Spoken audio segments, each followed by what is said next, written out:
Hello everyone and welcome back to Hoarder's Heart. For today, let's just dive right into it. For the month of December, I counted every little thing that came into my house. That included the mail, whatever came home from school, everything. And the reason why I sat down and did this was because I realized that throughout the years, even though I've been doing no spend challenges, and even though I've been very mindful of what we've been bringing into the house, there's still consistently things coming into this home. And my goal is to have more things going out than coming in so that I can clear out this hoarded house once and for all. What I did was I grabbed a notebook and just very loosely each day wrote everything that came in, every piece of mail that came in. Every time we went grocery shopping, luckily on the receipt, it tells you like how much stuff you bought, like total items too. So I would take that number because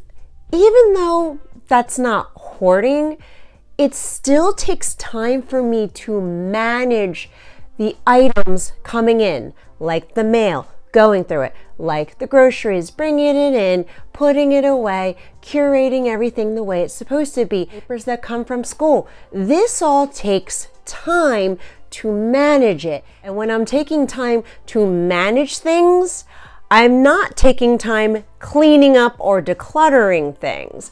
I'm just trying to break the cycle as to why do I feel like I'm always messy?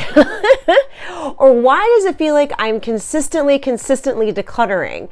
Now, of course, things are going to come into the house, right? They're always going to come into the house. I just really wanted to see the measurement of how much is coming in so that I can have a better gauge of this amount is coming in, but only this amount is going out. And all I did in the month of December was I grabbed a notebook that I had, and each and every day, not pretty, just wrote it all down. I wrote what came in that front door every single day. And so December 1st, there was like nothing that came in because we had a soccer tournament. Pretty nice. But then as the month progressed, we started having days where a lot of more things started coming in. One being like 113 items coming into the home. Granted, that's a grocery store day. But like all these little things started really adding up. And by me writing everything down, it also brought awareness to some of our habits and some things that we're doing on a daily basis that would create things to come into your home. Even though I was doing a loose no spend challenge because it's December and we were going out and we were having experiences before we got really sick. But I just wanted to see what on earth is coming into this home where I feel like I'm consistently decluttering and where can I start to maybe tweak things. And after the month was done and I calculated the amount of stuff that came in, it came to 1,351 items that came into this home. And that's with us being sick after Christmas and canceling a bunch of plans and like meeting up people for exchanging presents. And that makes me wonder, this number would have been a lot higher if we were feeling a lot better for Christmas week because we had a ton of plans every day to go somewhere, do something fun. I am feeling better. Brandon and hubby, they weren't too bad. But just say a little prayer for our little Tyler because his flu turned into walking pneumonia. And though he's on antibiotics and though each day it's a slow progression of getting better, it's a rough road for him. So if we could all just say a little prayer for Tyler, that would mean everything to me because I believe in the power of prayer. But now circling back to this, I was working for the charity.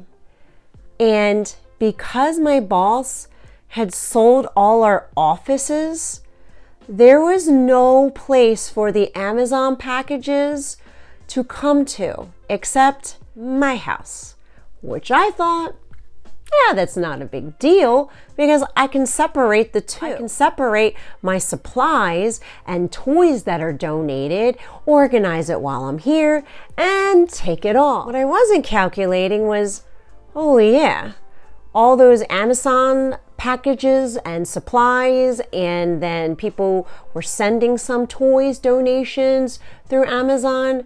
That all comes in packages and also in bags. And I have to organize and manage that. Another thing that I realized with this change was that with me and my behaviors, at least my hoarding disorder, I'm completely different in my home than I am an office. When I'm at an office, I'm not as attached to things and I'm more in an operational state.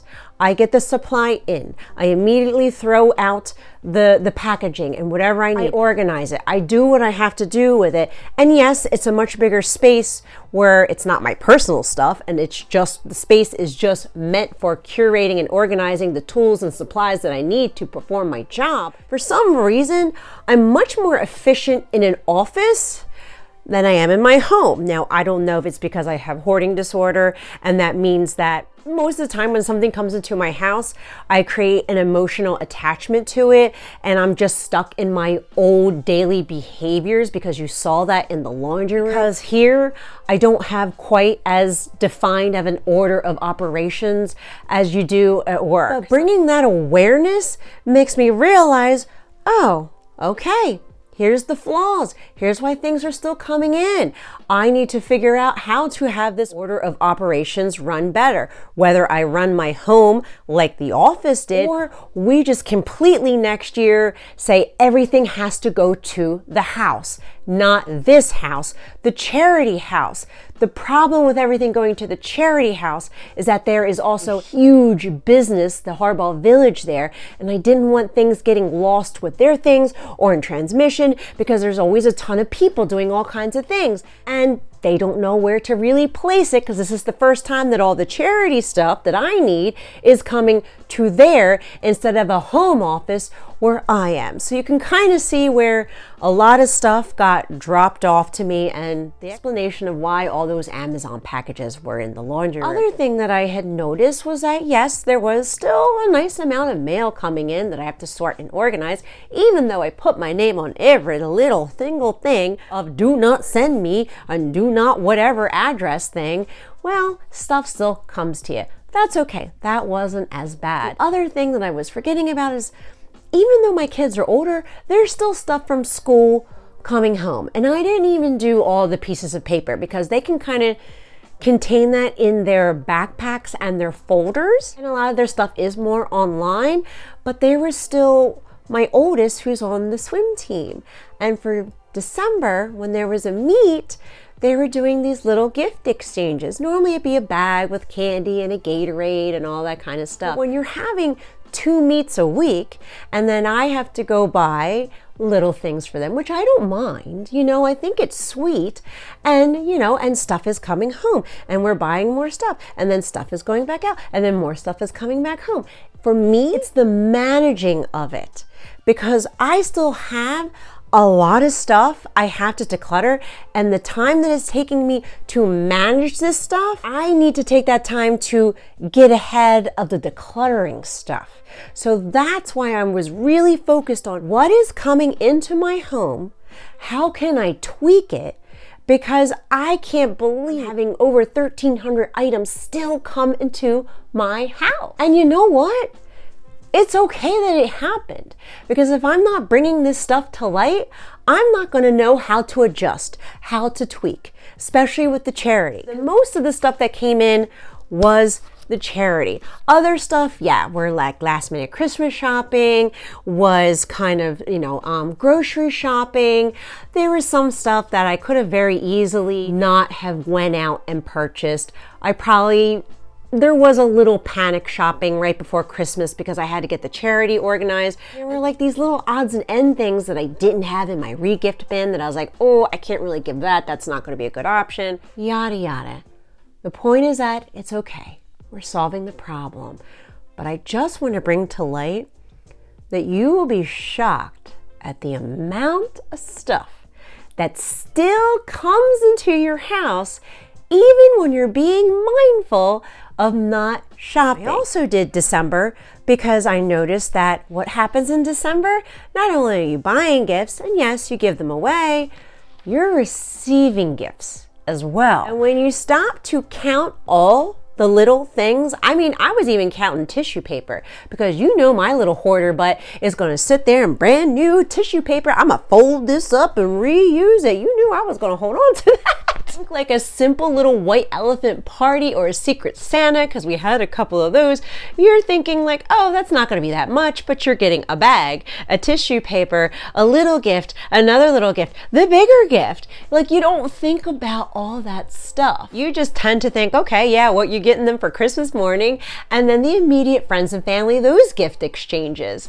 So it was just very interesting to do this. The reason why I wanted to bring this to light to help everyone was that as you're decluttering and as you're letting go, just be mindful that stuff still makes it into your house, which is okay. We're living. That's life. It's going to happen. We can make little adjustments here and there.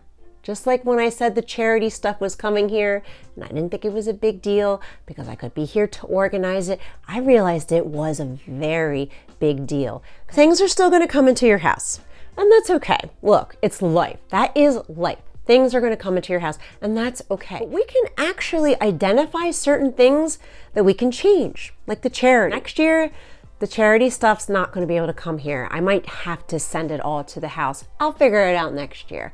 Now, I will say that hands down, the best thing I've ever done is a no spend challenge.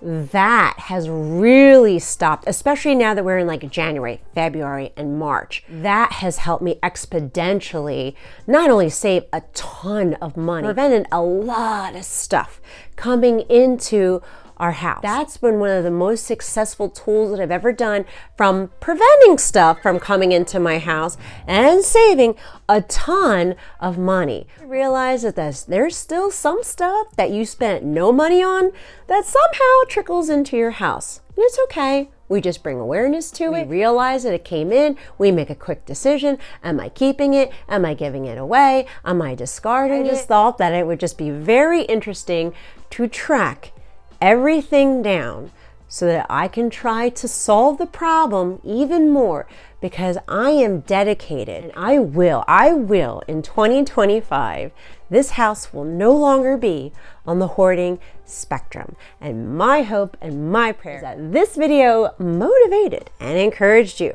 to clean, declutter, and let something go in your home today too.